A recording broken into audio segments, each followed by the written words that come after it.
اعوذ باللہ من الشیطان الرجیم بسم اللہ الرحمن الرحیم۔ ہاروت اور ماروت کون تھے اور بابل کا کنواں کہاں پر واقع ہے اور ہاروت اور ماروت کا کس قسم کا جادو تھا، جانیں گے اس ویڈیو کے اندر۔ جن دوستوں نے ابھی تک میرے چینل کو سبسکرائب نہیں کیا، چینل کو سبسکرائب کر دیں، بیل آئیکن کو پریس کر کے آل کی نوٹیفیکیشن کو دبا دیں تاکہ آنے والی ہر نئی ویڈیو آپ تک پہنچ سکے۔ تو شروع کرتے ہیں ویڈیو کریں گے۔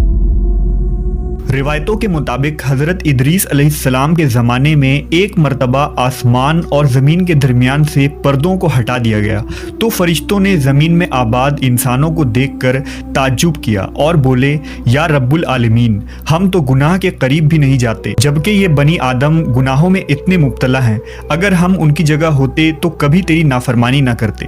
اللہ نے ارشاد فرمایا، انسانوں کو غصہ اور شہوت دی گئی ہے، اگر یہ چیزیں تمہیں دی جائیں تو تم بھی اسی طرح گناہ میں ملوث ہو جاؤ گے، لیکن فرشتوں نے کہا ہم ایسا ہرگز نہ کریں گے۔ لہٰذا اللہ کے حکم سے فرشتوں نے اپنی جماعت میں سے دو بہترین اور اطاعت گزار فرشتوں کو چن لیا جن کا نام ہاروت اور ماروت تھا۔ اللہ نے ان دو فرشتوں میں انسانی فطرت اور شہوت ڈال کر دنیا میں بھیجا۔ وہ شہر بابل میں دو خوبصورت انسان بن کر آئے اور قاضی کے کام پر مقرر ہو گئے، جہاں وہ لوگوں کے درمیان فیصلے کیا کرتے تھے۔ ایک دن ان کے پاس ایک عورت اپنا مقدمہ لے کر آئی اور کہا کہ اس کا شوہر اسے بہت پریشان کرتا ہے۔ ہاروت و ماروت نے جب اس عورت کو دیکھا تو وہ اس کی خوبصورتی اور حسن سے مرعوب ہو گئے اور اس پر عاشق ہو گئے۔ انہوں نے اس عورت سے زنا کی خواہش کی تو عورت نے ان سے کہا، تمہاری یہ خواہش میں تبھی پوری کروں گی جب تم بت کی پوجا کرو، شراب پیو یا میرے خاوند کو قتل کر دو۔ ہاروت و ماروت نے شراب نوشی کو چھوٹا گناہ سمجھ کر پی لیا اور نشے کی مستی میں دو اور کبیرہ گناہ کر بیٹھے۔ اس عورت نے ان سے آسمان پر چڑھنے کا عمل بھی سیکھ لیا جس کے ذریعہ وہ آسمان پر جاتے تھے۔ جب عورت اس عمل کے ذریعہ آسمان پر گئی تو اللہ کے حکم سے اسے ستارے کی شکل میں مسخ کر دیا گیا۔ چونکہ اس عورت کا نام زہرہ تھا اس لیے وہ سیارہ زہرہ کہلایا، جسے آج وینس کہتے ہیں۔ اس گناہ کی وجہ سے ہاروت و ماروت خود وہ اسم اعظم بھول گئے جسے پڑھ کر وہ آسمان پر جاتے تھے، اور بطور سزا انہیں بابل کے ایک کنویں میں الٹا لٹکا دیا گیا جہاں وہ تا قیامت یوں ہی قید رہیں گے۔ یہ ایک اسرائیلی روایت ہے جسے امام ابن کثیر اور فخر الدین رازی جیسے مفسرین افسانہ اور من گھڑت کہانی قرار دے کر سختی سے رد کر دیتے ہیں۔ وہیں امام سیوطی جیسے علماء اس روایت کو مستند مانتے ہیں۔ ہاروت و ماروت اور چاہے بابل کے سلسلے میں ایک اور روایت کثرت سے بیان کی جاتی ہے جس کے مطابق ایک زمانہ ایسا تھا جب شہر بابل روئے زمین پر تہذیب و تمدن کا مرکز تھا۔ یہاں کے لوگ باطل خدا کی پرستش کیا کرتے تھے۔ یہ لوگ اپنی قسمت ان سے وابستہ سمجھتے تھے، اس لیے علم نجوم اور علم فلکیات میں بڑے ماہر تھے۔ ان کے بت قدوں میں ستاروں کی پوجا کی جاتی تھی۔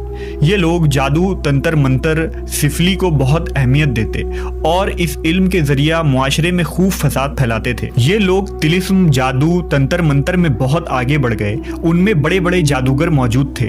ان کی تاریخی کتابوں میں جگہ جگہ جادو اور تنتر منتر ہی نظر آتا ہے۔ ان کا جادو دور دور تک مشہور تھا۔ مختصر یہ کہ اس شہر کا باشندہ ہونا ہی جادوگر ہونے کی علامت تھی۔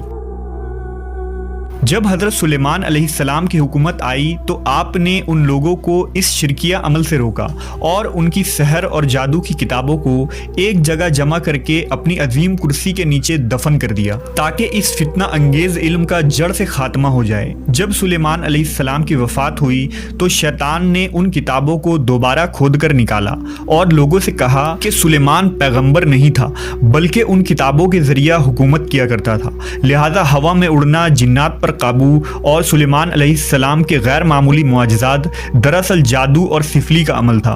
بنی اسرائیل نے اس کی پیروی کی اور ان کتابوں کو پڑھنا شروع کر دیا، لہذا دوبارہ یہ شر انگیز علم اس قوم میں سرایت کر گئی۔ اللہ نے سلیمان علیہ السلام پر لگائے گئے الزام اور تہمت کی نفی کرتے ہوئے سورہ بقرہ میں فرمایا ہے، اور انہوں نے اس چیز کی پیروی کی جو شیطان سلیمان کی بادشاہت کے وقت پڑھتے تھے، اور سلیمان نے کفر نہیں کیا تھا لیکن شیطانوں نے ہی کفر کیا۔ لوگوں کو جادو سکھاتے تھے، اور اس چیز کی بھی جو شہر بابل میں ہاروت و ماروت 2 فرشتوں پر اتارا گیا تھا، اور وہ کسی کو نہ سکھاتے تھے جب تک یہ نہ کہہ دیتے کہ ہم تو صرف آزمائش کے لیے ہیں، تو کافر نہ بن۔ لہذا جب یہ سحر کا علم بابل میں عام ہو گیا اور لوگوں کی تکلیف اور پریشانی کا باعث بن گیا، تو اللہ نے 2 فرشتوں کو انسانی صورت میں مامور کیا کہ وہ جادو کے عوامل اور اسے باطل کرنے کا طریقہ لوگوں کو سکھائیں تاکہ وہ جادوگروں کے فساد اور شر سے محفوظ رہ سکے۔ لیکن یہ تعلیمات غلط مقصد کے لیے بھی استعمال ہو سکتی تھی۔ حالانکہ وہ فرشتے لوگوں کو تنبیہ کرتے تھے اور ان کے لیے صراحتاً کہتے تھے کہ یہ تمہارے لیے ایک طرح کی آزمائش ہے، لیکن پھر بھی وہ لوگ ایسے کاموں میں پڑ گئے جو انسانوں کے لیے ضرر اور نقصان کا باعث تھا۔ بعض عربی داستانوں میں اس کنویں کا ذکر بھی ملتا ہے جہاں کئی لوگ پہنچے اور ہاروت و ماروت سے ملاقات کر کے جادو کا علم بھی سیکھا، جبکہ بعض مورخین کا کہنا ہے کہ عراق کے شہر حلہ کے قریب ایک کھنڈر میں موجود قدیم کنواں ہے جہاں سے بابل کی سرحد شروع ہوتی تھی۔ یہ اس کنویں کو ہی چاہے بابل قرار دیتے ہیں۔ امید کرتا ہوں آپ کو ویڈیو اچھی لگی ہوگی۔ اگر ویڈیو اچھی لگی ہو تو چینل کو سبسکرائب کر دیں، بیل آئیکن کو پریس کر کے آل کے نوٹیفیکیشن کو دبا دیں تاکہ آنے والی ہر نئی ویڈیو آپ کو بآسانی اور سب سے پہلے پہنچ سکے۔ ملتے ہیں نیکسٹ ویڈیو کے ساتھ، تب تک کے لیے مجھے دیجیے اجازت۔ اللہ